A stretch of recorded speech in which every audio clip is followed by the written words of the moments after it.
Hi welcome to UTV. Intermediate అయిపోయిన students వెంటనే ఇంజనీరింగ్లో కంప్యూటర్ సైన్స్ బ్రాంచ్ని సెలెక్ట్ చేసుకొని సాఫ్ట్వేర్ ఇండస్ట్రీలో సెటిల్ అయిదామని చెప్పేసి అనుకుంటూ ఉంటారు. కానీ ఇప్పుడున్న పరిస్థితుల్లో సాఫ్ట్వేర్ రెసిస్టెంట్ దృష్ట్యా కూడా సాఫ్ట్వేర్ ఇండస్ట్రీ అనేది కొంత తగ్గుముఖం పడుతూ ఉన్నట్లుగా మనకు కనిపిస్తూ ఉంది. సో దానికి సంబంధించి సిఎస్సికి ఆల్టర్నేట్ ఏంటి అని అంటే ఈసీ అని చెప్తా ఉంటారు, ఏదంటే electronics and communication engineering. So ఈసీకి ఎట్లాంటి డిమాండ్స్ ఉన్నాయి, ఈసీ తీసుకున్న స్టూడెంట్స్ అంటే ఫ్యూచర్లో ఇంకేం చేయొచ్చు, ఈసీకి ఎట్లాంటి డిమాండ్ ఉంది, ఇట్లాంటి విషయాలన్నీ కూడా మన దేశం ఎడ్యుకేషనల్ సర్వీసెస్ రాజశేఖర రెడ్డి గారు ఉన్నారు, వారిని అడిగి మిగతా విషయాలు తెలుసుకునేటువంటి ప్రయత్నం చేద్దాము. సార్ నమస్తే. నమస్తే అండి. ఎలా ఉన్నారు సార్? ఫైన్ అండి. సో ప్రస్తుతానికి స్టూడెంట్స్ అందరూ కూడా మొన్నటి వరకు సిఎస్సి బ్రాంచ్ని సెలెక్ట్ చేసుకుని సాఫ్ట్వేర్ సైడ్ వెళ్తూ ఉండేవారు. కానీ ఇప్పుడు సాఫ్ట్వేర్లో రెసిస్టెంట్ ఉన్న దృష్ట్యా వాళ్ళందరూ కూడా సిఎస్సికి ఆల్టర్నేట్ ఆప్షన్ ఏంటి అని అంటే ఈసీ అని చెప్తా ఉన్నారు.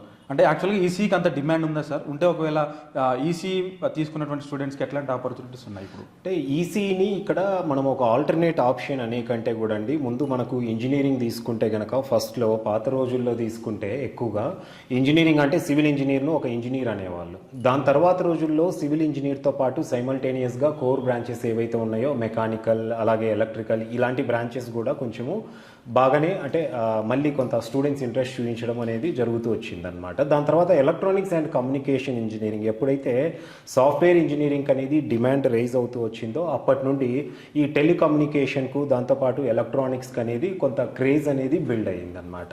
అంటే మనము పాత రోజుల్లో తీసుకున్న కమ్యూనికేషన్ సిస్టమ్స్ అవ్వచ్చు, ఈవెన్ ఎలక్ట్రానిక్స్ కూడా అంటే మనం ఇప్పుడు కంప్యూటర్స్ తీసుకున్నా, ఈవెన్ మనము హోమ్ ఏవైతే యూటిలిటీస్ యూజ్ చేస్తున్నామో వీటన్నిటిలో కూడా ఎలక్ట్రానిక్స్ అనేది ఒక బేసిక్ నీడ్ అయింది. దానికి కూడా టెలికమ్యూనికేషన్ అనేది కూడా చాలా అవసరం అనమాట. ఈ రోజుల్లో మనం ఇప్పుడు ఈజీలో కూడా ఐఓటీ ఇంటర్నెట్ ఆఫ్ థింగ్స్ అనే స్పెషలైజేషన్స్ ఇవన్నీ కూడా దానికి సంబంధించినవే.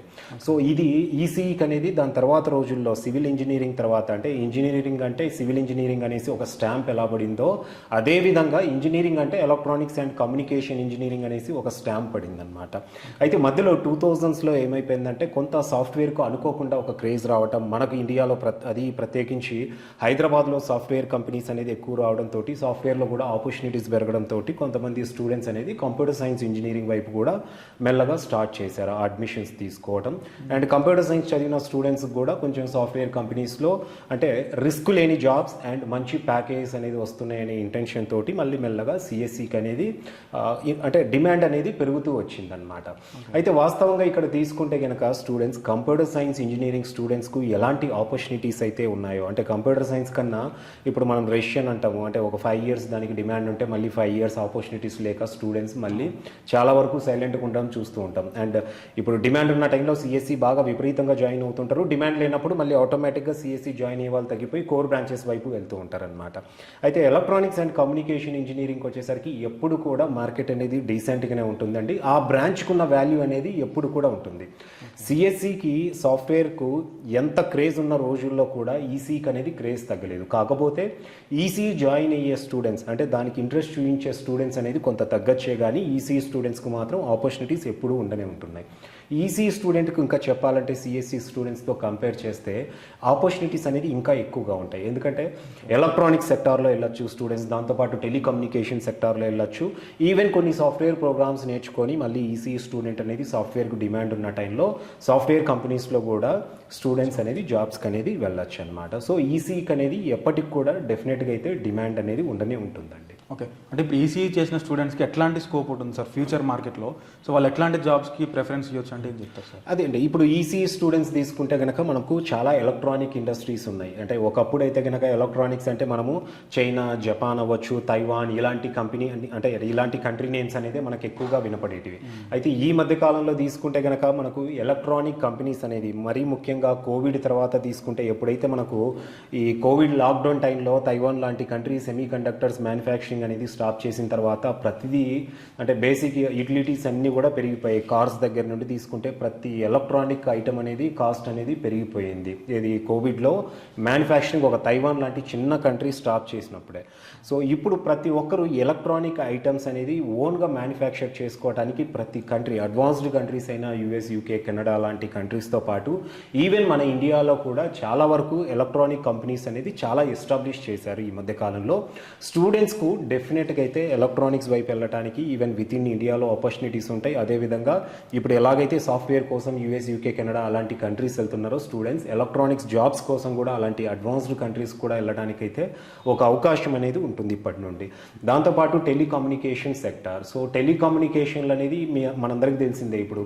సో టెలికమ్యూనికేషన్ అనేది ఇప్పుడు మనము ఐటీ సెక్టార్ అంటే అగ్రికల్చర్, ఐటీ సెక్టార్ తర్వాత అత్యధికంగా ఎక్కువగా మనకు రెవెన్యూ జనరేట్ అయ్యేది అవ్వచ్చు. దాంతోపాటు ఒక బేసిక్ కామన్ నీడ్ అనేది అయిపోయిందనమాట కమ్యూనికేషన్ అనేది. సో ఈ టెలికమ్యూనికేషన్ ఇండస్ట్రీస్లో కూడా స్టూడెంట్స్కి అనేది ఆపర్చునిటీస్ అనేది ఎక్కువగానే ఉంటాయి రాబోయే రోజుల్లో. ఇప్పుడు ఆల్రెడీ ఉన్నాయి. ఇప్పుడు ఆల్రెడీ మనకు ఇప్పుడు 2G, 3G, 4G అనేసి 5G అనేసి ఇలాంటి నెట్వర్క్ సిస్టమ్స్ అనేది కొంచెం అడ్వాన్స్డ్ అవుతూనే ఉన్నాయి. అండ్ దీంట్లో కూడా ఇంకా కొత్త టెక్నాలజీస్ అనేది రాబోయే రోజుల్లో రాబోతున్నాయి కాబట్టి టెలికమ్యూనికేషన్కు ఇంకా స్కోప్ అనేది ఎక్కువగానే బిల్డ్ అవుతూ ఉంటుందన్నమాట. అండ్ దీంతో పాటు స్టూడెంట్స్, నేను ఇంతకుముందు చెప్పినట్లు కంప్యూటర్ సైన్స్ ఇంజనీరింగ్ స్టూడెంట్స్ ఏ విధంగా అయితే సాఫ్ట్వేర్ కంపెనీస్లో వాళ్ళు సాఫ్ట్వేర్ ఇంజనీరింగ్గా వెళ్ళొచ్చో అదేవిధంగా ఈసీఈ చదువుకున్న స్టూడెంట్స్ కూడా చాలా వరకు ఆల్మోస్ట్ సాఫ్ట్వేర్ ఇంజనీర్గా వెళ్ళటానికి 50% అయితే వీళ్ళకు అవకాశాలు అయితే డెఫినెట్గా ఉంటాయండి. కానీ స్టూడెంట్కి ఇంకొక చిన్న కన్ఫ్యూజన్ ఉంది సార్. మీరు అన్నారు ఈసీఈ తీసుకున్న స్టూడెంట్ సాఫ్ట్వేర్ సైడ్ వెళ్ళొచ్చు, సిఎస్సి తీసుకున్న స్టూడెంట్ కూడా సాఫ్ట్వేర్ సైడ్ వెళ్ళొచ్చు. అయితే పర్టికులర్గా ఒక స్టూడెంట్ అటు ఈసీఈ సెలెక్ట్ చేసుకోవాలా, ఇటు సిఎస్సి సెలెక్ట్ చేసుకోవాలా? ఈ కన్ఫ్యూజన్కి మీరు ఏం చెప్తారు సార్? ఆబ్వియస్గా అండి, ఇప్పుడు కంప్యూటర్ సైన్స్ ఇంజనీరింగ్ అనేది దానికి ఉన్న డిమాండ్ దానికైతే డెఫినెట్గా ఉంటుంది. బట్ ఇక్కడ నా పర్సనల్ సజెషన్ అయితే కనుక స్టూడెంట్స్ పర్టికులర్గా ప్యాషనేట్గా ఉండి ఒక సాఫ్ట్వేర్ ఇంజనీర్ అవ్వాలి, నా ఫ్యామిలీ బ్యాక్గ్రౌండ్ ఎక్కువ మంది ఇటు సాఫ్ట్వేర్ ఇంజనీర్స్ ఉన్నారు, నాకు రేపు ఎలాంటి రేషన్తో సంబంధం లేకుండా నాకు ఆపర్చునిటీస్ వస్తాయి, లేదా నేను స్టార్టప్స్ పెట్టుకునైనా కూడా నేను అంటే ఒక సాఫ్ట్వేర్ ఇంజనీర్గానే ముందుకు వెళ్ళాలనుకుంటున్న స్టూడెంట్స్ ఏంటంటే డెఫినెట్గా సిఎస్సి అనేది తీసుకోవచ్చు. అయితే స్టూడెంట్స్ ఎవరైతే ఆపర్చునిటీస్ పరంగా పర్టికులర్గా చూస్తారో అంటే రెసిషన్ లాంటి సిచ్యువేషన్లో కూడా ఆపర్చునిటీస్ పరంగా మనం సేఫ్ జోన్లో ఉండాలి అనుకుంటే కనుక నేను డెఫినెట్గా అయితే ఎలక్ట్రానిక్స్ అండ్ కమ్యూనికేషన్ ఇంజనీరింగ్ అనేది ప్రిఫర్ చేయమని చెప్తానన్నమాట. ఎందుకంటే సాఫ్ట్వేర్కు డిమాండ్ ఉంటే ఆబ్వియస్గా ఈసీఈ స్టూడెంట్స్ కూడా చాలా వరకు జాబ్స్ అనేది పోటీపడి వెళ్ళొచ్చు. అండ్ కంపెనీస్ కూడా సిఎస్సి స్టూడెంట్స్కు ఎలాంటి ఇంపార్టెన్స్ అయితే ఇస్తున్నారో ఇంచుమించు సేమ్ ఇంపార్టెన్స్ అనేది ఈసీఈ చదివిన స్టూడెంట్స్ కూడా ఇస్తున్నారు రిక్రూట్మెంట్లో. కావాల్సింది ఏంటంటే ఆ ప్రోగ్రామింగ్ మీద స్టూడెంట్కు కొంత స్కిల్ అవసరం. దానికి కోర్స్ కంప్లీషన్ తర్వాత స్టూడెంట్స్ ఒక 3 to 6 months అనేది కొంచెం ఈ సాఫ్ట్వేర్ రిలేటెడ్ ప్రోగ్రామ్స్ అనేది కోర్సెస్ అనేది నేర్చుకుంటే కనుక సరిపోతుందండి. సాఫ్ట్వేర్ కంపెనీస్లో కూడా వెళ్ళొచ్చు. సో రాబోయే రోజుల్లో కూడా ముందు రోజుల్లో కంప్యూటర్ సైన్స్ ఇంజనీరింగ్ కంటే కూడా నా ఎస్టిమేషన్ ప్రకారము డెఫినెట్గా ఎలక్ట్రానిక్స్ అండ్ కమ్యూనికేషన్ ఇంజనీరింగ్ చదివిన స్టూడెంట్స్కు డెఫినెట్గా ఆపర్చునిటీస్ అయితే ఎక్కువగా ఉంటాయండి.